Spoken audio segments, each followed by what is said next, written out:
He waited at a small cafe table meant for two, a folded note in his pocket and a lifetime of silence in his chest.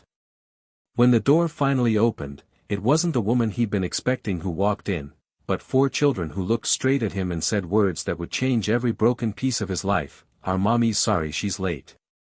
He thought the worst part of a blind date would be being stood up, until four strangers called him almost family. The cafe smelled of warm coffee and rain-soaked jackets. Outside, the city hummed, unaware that a man named Daniel Carter was fighting a quiet war at table number 7.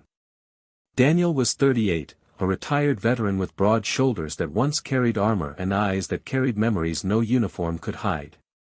His hands were steady, but his heart wasn't. It had been a long time since he'd agreed to meet anyone new. This blind date wasn't even his idea. His old army buddy had insisted. "You've survived worse than awkward small talk," he'd joked. Daniel smiled then, but now, as the minutes ticked past, the empty chair across from him felt louder than gunfire ever did. He checked his watch. 15 minutes late. Then 20. The familiar voice in his head whispered the same thing it always did: "You're not worth waiting for." That voice had followed him home from the war, into sleepless nights, into the quiet house where his daughter Lily's laughter used to echo before illness took her away. Being a single dad had been his entire world. Losing that world had hollowed him out. Daniel stood, ready to leave a polite note and disappear back into his solitude. That's when the cafe door opened. 4 kids walked in together, 2 boys, 2 girls, ranging from about 5 to 12 years old. They scanned the room with serious expressions, like they were on an important mission. Then the youngest girl pointed directly at Daniel. "That's him," she said. Before Daniel could react, they marched over and stopped at his table. The oldest boy cleared his throat like a grown-up. "Sir," he said carefully, "our mommy said to tell you she's sorry she's late." Daniel blinked.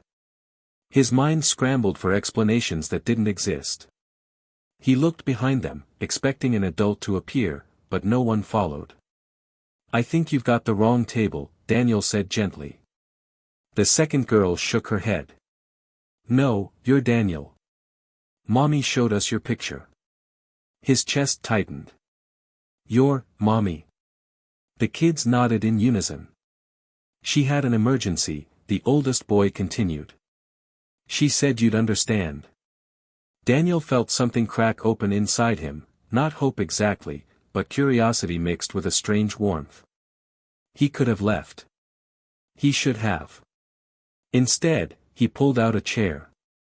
"Well," he said softly, "I guess you'd better sit down." The kids smiled, relief washing over their faces.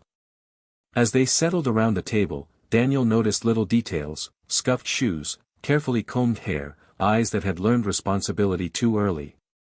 These weren't carefree children. These were kids who knew what it meant to wait. They talked, about school, about their dog, about how their mom worked too hard. Daniel listened, something he'd always been good at. He found himself laughing, really laughing, for the first time in years. But beneath the warmth was a question that wouldn't leave him alone. Why would a woman send her children to meet a stranger? And deeper still, why did it feel like fate had just sat down with him? The woman finally arrived, but by then, the children had already unlocked the door to his broken heart. An hour later, the cafe door opened again. This time, a woman rushed in, breathless, eyes full of panic. She spotted the kids first, then Daniel. Her hand flew to her mouth. "I'm so sorry," she said, hurrying over. "I didn't mean for this to happen like this." Her name was Emily. She explained everything at once: her babysitter had cancelled, her phone battery had died, and she'd panicked. The kids had insisted on coming. "We didn't want you to be alone," the youngest girl added proudly. Daniel stood, unsure what to say. He expected anger, embarrassment, awkward apologies. Instead, what he felt was understanding. Life didn't run on schedules. He knew that better than anyone. "It's okay," he said finally. They kept me good company. Emily looked at him, really looked at him, as if seeing past the scars and the guarded posture. Most people would have walked out. I almost did, Daniel admitted. But I'm glad I didn't.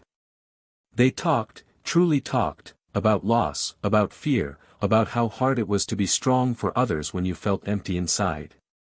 Emily shared how she'd lost her husband years earlier and how raising 4 kids alone had turned her into someone constantly apologizing for taking up space.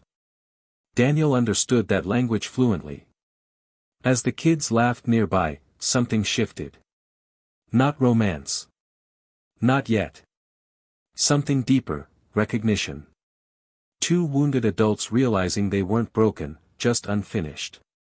Over the following weeks, they met again. Sometimes with the kids, sometimes just the 2 of them.